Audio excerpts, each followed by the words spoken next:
अस्सलाम वालेकुम class ninth exercise 3.4 का क्वेश्चन नंबर जो 1 है उसके दो पार्ट्स आज हम करेंगे, पहला पार्ट और दूसरा पार्ट।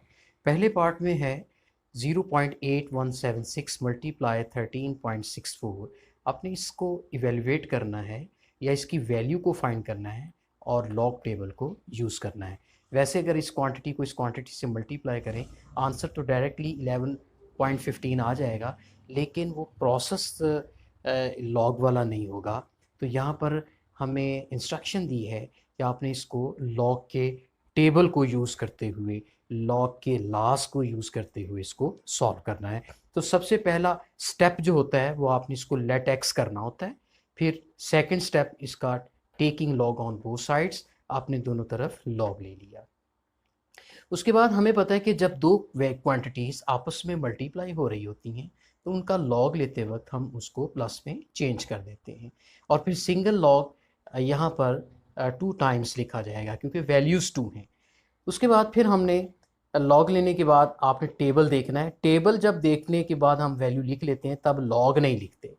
अब टेबल देखने का तरीका क्या है, इस पहले नॉन ज़ीरो डिजिट के बाद हमें रेफरेंस मार्क लगाना है। इस मार्क और इस पॉइंट के बीच कितने डिजिट हैं, 1 डिजिट है तो 1 लगेगा कैरेक्टरिस्टिक में। और 1 के ऊपर बार इसलिए आया है कि ये जो पॉइंट है ये इस रेफरेंस मार्क की लेफ़्ट साइड पे है इसलिए बार आया है। उसके बाद पॉइंट के बाद हमने अगला जो पॉइंट के बाद फ्रैक्शनल पार्ट है जिसे हम मंटीसा कहते हैं, इसके लिए हमने लॉग टेबल यूज़ किया है। लॉग टेबल का क्या तरीका है उसको यूज़ करने का, आपने 81 को 7 के कॉलम में देखना है, जो वैल्यू आएगी उसको 6 के डिफरेंस में ऐड करके ये आपने क्वांटिटी लिखनी है।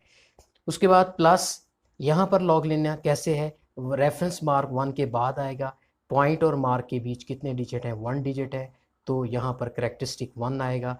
1 पॉइंट के बाद 30, ये जो 13 को 6 के कॉलम में देखना है, 4 का डिफरेंस उसमें ऐड करते हुए यहाँ पर आपने वैल्यू लिखनी है। तो ठीक है, ये आपने लॉग टेबल यूज़ करते हुए ये आंसर लिखना है। चूँकि ये हम लॉग टेबल का जो यूज़ है वो हम 3.12 एक्सरसाइज में कर चुके हैं। उसके बाद ये माइनस यानी 1 बार का है, आपने इसको सेपरेट कर लेना है -1 बना के, प्लस यहाँ पॉइंट को तोड़ देना है, यहाँ 0.9125 को सेपरेट वैल्यू कर देनी है। उसके बाद प्लस आता है, फिर ये वैल्यू वैसे की वैसे आ गई। अब ये 3 वैल्यूज़ हैं, -1 है, प्लस 0.9125 है, प्लस 1.1348 है। इन तीनों वैल्यूज़ को आपने सम अप कर देना है कैलकुलेटर से, हमारे पास ये आंसर आ जाएगा।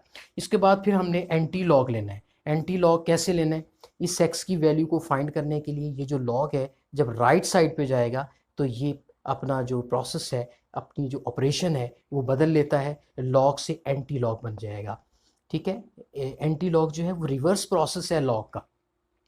तो कैसे लेते हैं, पॉइंट से पहले 1 को हम वक्ती तौर पे निगलेक्ट करेंगे, 0.04 को, पॉइंट के बाद 2 डिजिट लेने हैं, 0.04 को एंटी लॉग के टेबल में 7 के कॉलम में देखना है, 3 डिफरेंस उसमें ऐड करते हुए आपने 11.15 आंसर आएगा।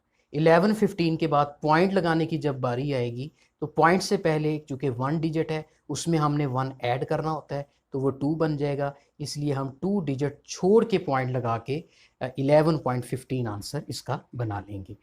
तो इसी तरह हमारा जो सेकंड पार्ट है उसमें हमारे पास वैल्यू है 789.5 रेज़ टू पावर 1/8। इसको लेट एक्स किया, दोनों तरफ लॉग लिया और लॉग लेने के बाद ये जो 1/8 है ये लॉग से पहले आ जाएगा चूँकि एक्सपोनेंट है, ये भी रूल लगा है यहाँ पे। तो यहाँ इसका लॉग हमने लिया टेबल से, इसको 8 पे डिवाइड कर दिया। अब ये log x चला आ रहा है साथ साथ, इस log को फिनिश करने के लिए, x को बचाने के लिए log उस साइड पे एंटी लॉग बन जाएगा, ये वैल्यू एज इट इज़ आ जाएगी।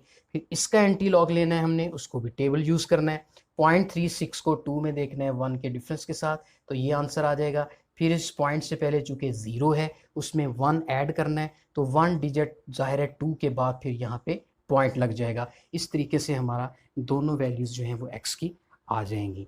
तो मुझे उम्मीद है कि ये दोनों क्वेश्चंस, चूँकि मैं अगर इनको स्टेप्स सारे करता तो ख़ासा वो वीडियो लंबी बन जानी थी। तो मुझे उम्मीद है कि आप ये इस प्रोसेस से समझ चुके होंगे। लेकिन अगर फिर भी कोई उसमें कोई डेफिशिएंसी रह गई है तो आप मुझे कमेंट्स में ज़रूर बताइएगा, ताकि फिर मैं ये क्वेश्चन जो है ये ब्रीफली समझा सकूँगा। तो चूँकि यहाँ पर जो लॉग हमने लिए हैं, लॉग और एंटी लॉग लिए हैं, ये हमने टेबल को यूज़ करते हुए लिए हैं, चूँकि टेबल यूज़ करना हम पहले भी ऑलरेडी सीख चुके हैं।